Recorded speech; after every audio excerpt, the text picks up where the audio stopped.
Los Juegos Olímpicos siempre han sido un escenario para la grandeza humana. Muestran velocidad, fuerza y una habilidad increíble.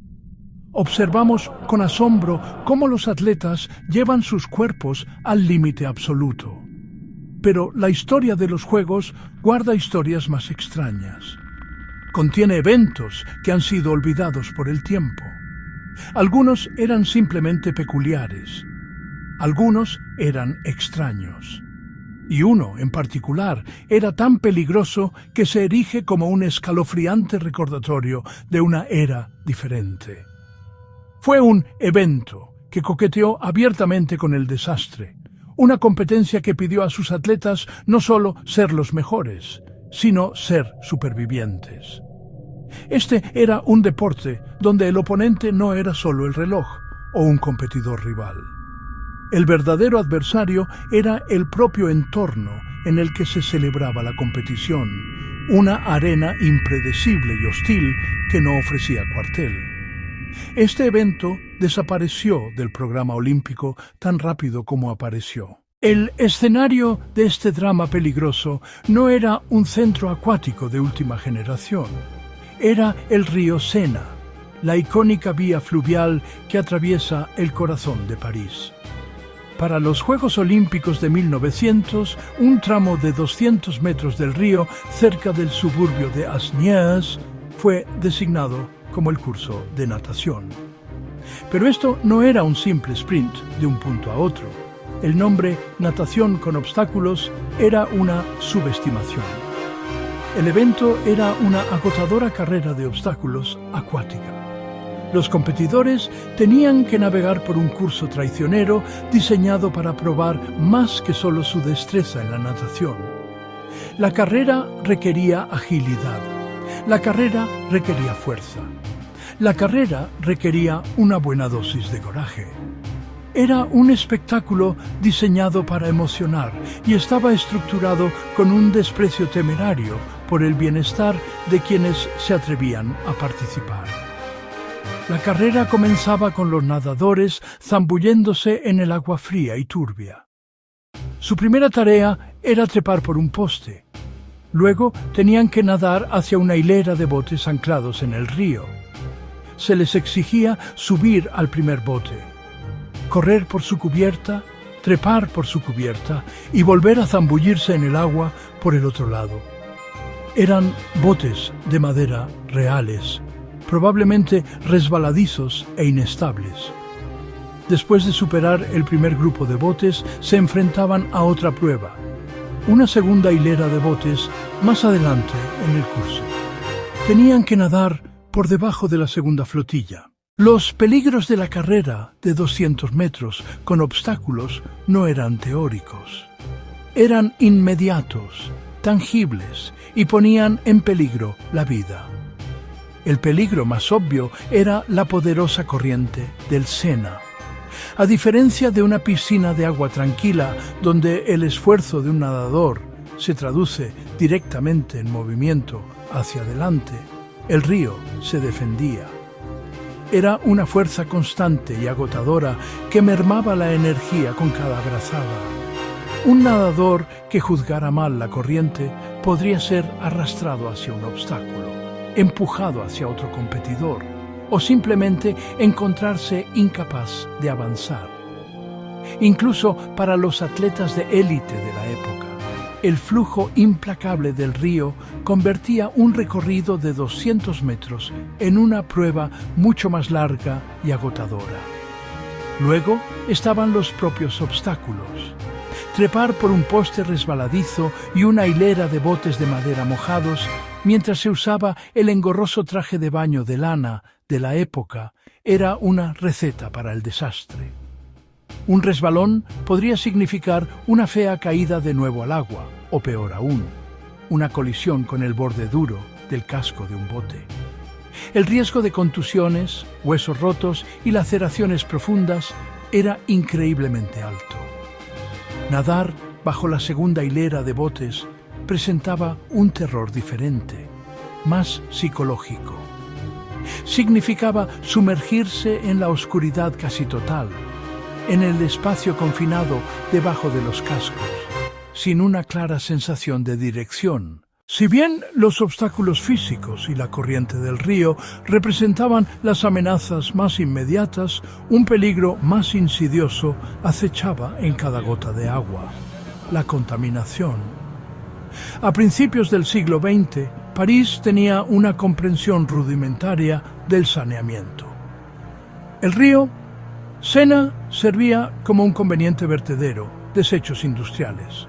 Aguas residuales sin tratar escorrentía urbana general. El agua era una sopa sucia y contaminada, repleta de bacterias y patógenos. Cada trago accidental de agua, cada gota en un corte abierto, conllevaba riesgo de enfermedad grave. El campeón de este evento singularmente peligroso fue Frederick "Freddy" Lane de Australia. Su victoria es un testimonio no solo de su habilidad para nadar, sino también de su pura fortaleza y adaptabilidad. Lane era un nadador formidable y había ganado también la medalla de oro en los 200 metros, estilo libre, en el mismo río. Su tiempo ganador en la carrera de obstáculos fue 2:38.4. Para ponerlo en perspectiva, su tiempo en la carrera sin obstáculos fue 2:25.2. Esa pequeña diferencia demuestra lo desafiantes que fueron los obstáculos y la corriente. La victoria de Lane fue un acto de supervivencia y dominio sobre un entorno hostil. Después de Lane llegó Otto Wahle, Austria, medalla de plata. Peter Kemp, Gran Bretaña, aseguró el bronce. Estos hombres, junto a los otros 9 finalistas, fueron los únicos olímpicos en competir en este evento. Su participación es una nota a pie de página extraña y fascinante en la historia de los Juegos. Sus nombres figuran en resultados oficiales, pero reconstruir la experiencia completa es difícil. Cuentas anecdóticas y reflexiones posteriores mencionan la extrema dificultad de las condiciones en el Sena. La carrera fue descrita más como una lucha que como un nado, una batalla contra los elementos de principio a fin. El costo físico fue innegable, probablemente cubiertos de rasguños y moretones. La carrera de natación con obstáculos de 200 metros fue un espectáculo único. Cuando se encendió la llama olímpica para los Juegos de 1904 en San Luis, el evento estuvo ausente para nunca regresar. Su desaparición no fue el resultado de un solo incidente trágico, sino una confluencia de factores. El principal fue un movimiento hacia la estandarización y la seguridad. La naturaleza caótica de los Juegos de París de 1900 fue vista por muchos como un paso en la dirección equivocada. El objetivo, una competición global respetada, no un espectáculo de circo. Una razón fue la pura impracticabilidad. ¿Cómo podría estandarizarse una carrera así? Los ríos no son uniformes, las corrientes varían, las condiciones del agua cambian. Construir obstáculos consistentes sería una pesadilla logística. El futuro estaba en entornos controlados. Esto permitió comparaciones justas entre juegos y países. Crecía la conciencia del nivel inaceptable de peligro. Las organizaciones se preocuparon más por responsabilidad y percepción pública. La emoción ya no justificaba jugar con vidas humanas. En última instancia, la carrera fue víctima de su propia extremidad. La historia de la natación con obstáculos de 1900 es más que una curiosidad histórica. Es un espejo que refleja nuestros propios valores. Nos obliga a hacernos una pregunta fundamental que sigue siendo relevante hoy. ¿Dónde debemos trazar la línea entre un espectáculo emocionante y una seguridad responsable? Los organizadores en París, hace más de un siglo, claramente trazaron esa línea en un lugar muy diferente al que lo haríamos hoy. Priorizaron la novedad y la emoción, creando un evento que fue innegablemente memorable, pero también inaceptablemente peligroso. La suya fue una era que idealizó el individualismo rudo y la aventura, y la carrera fue producto de esa mentalidad. Durante el último siglo, se ha producido un profundo cambio cultural. Hemos desarrollado una comprensión mucho más profunda de la fisiología, la medicina y la gestión de riesgos. Ahora vemos a los atletas no como gladiadores desechables, sino como individuos altamente capacitados y valiosos cuya salud y bienestar son primordiales. Los elaborados protocolos de seguridad y los entornos cuidadosamente controlados de los deportes modernos son un resultado directo de esta evolución.